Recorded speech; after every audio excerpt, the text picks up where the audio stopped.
What if everything you thought you knew about ancient history was wrong? In 1894, deep in the sands near Dendera, Egypt, archaeologists uncovered a tomb lost to time. Nothing unusual at first, until they found it. Amid the familiar hieroglyphs of Ra and Osiris, there was a symbol that didn't belong. A name. Anu. Not Egyptian. Sumerian. Carved in cuneiform, thousands of miles from its origin, calling him, he who came from the stars. Why would the name of a Mesopotamian sky god be etched inside an Egyptian tomb? Was it just a coincidence? Or is it a forgotten connection between two great civilizations, hidden in plain sight? This is not just mythology. This could be the missing link between gods, aliens, and the real rulers of ancient Earth. What they found in that tomb could rewrite history itself.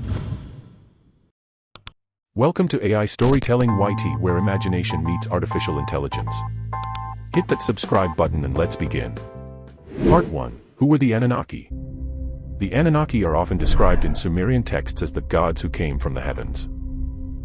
These celestial beings were said to have descended to Earth in the ancient city of Eridu, the first city ever created, and brought with them knowledge of agriculture, astronomy, and kingship. But what's often overlooked is that the earliest translations from the Sumerian tablets never called them gods.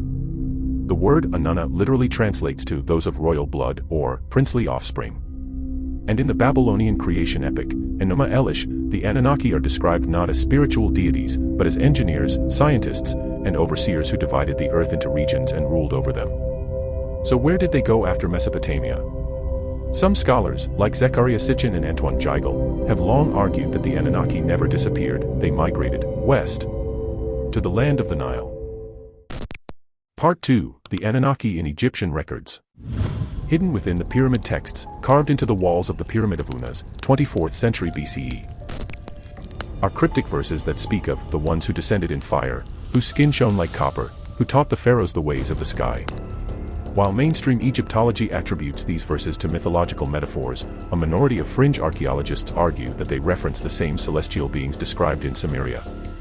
Even more shocking, the ancient Egyptian Book of the Dead refers to an entity known as Anuta, described as a cosmic judge who presides over the field of reeds, the Egyptian version of paradise. He's listed among Osiris and Ra but is described as the one before the gods. In the Temple of Edfu inscriptions, written in cryptic Medu-Neter, the sacred language of the gods, there's mention of the builders of Zep Tepi, the first time when beings from the sky shaped Egypt's earliest civilization. They came not from Sirius, like some Egyptologists claim, but from a planet of fire and wind that disappears behind the black sun.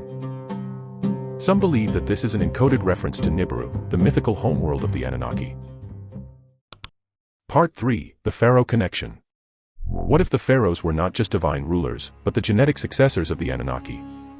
The royal bloodline of Akhenaten, the heretic pharaoh, remains one of the most mysterious in history.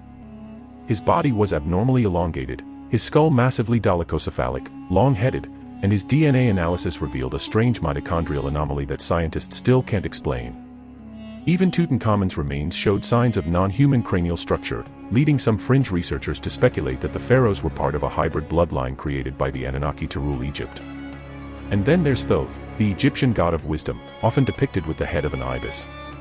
Ancient texts describe him as the record keeper of the stars, and his name in some Hermetic writings is Tehuti of Atlantis.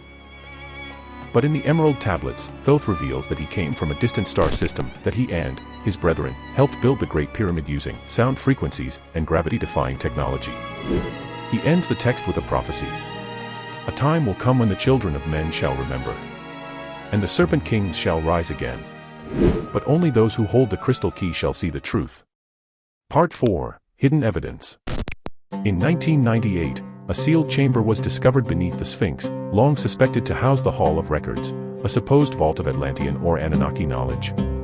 But strangely, after an initial scan using ground-penetrating radar, the Egyptian authorities sealed the site, claiming it was unstable. Dr. Thomas DeBecke, one of the geophysicists involved, later confessed. There was something metallic. A massive object, perfectly rectangular. And it wasn't of natural origin. Additionally, in 2003, near the Siwa Oasis, an archaeological team stumbled upon a hidden tomb carved deep into the limestone cliffs.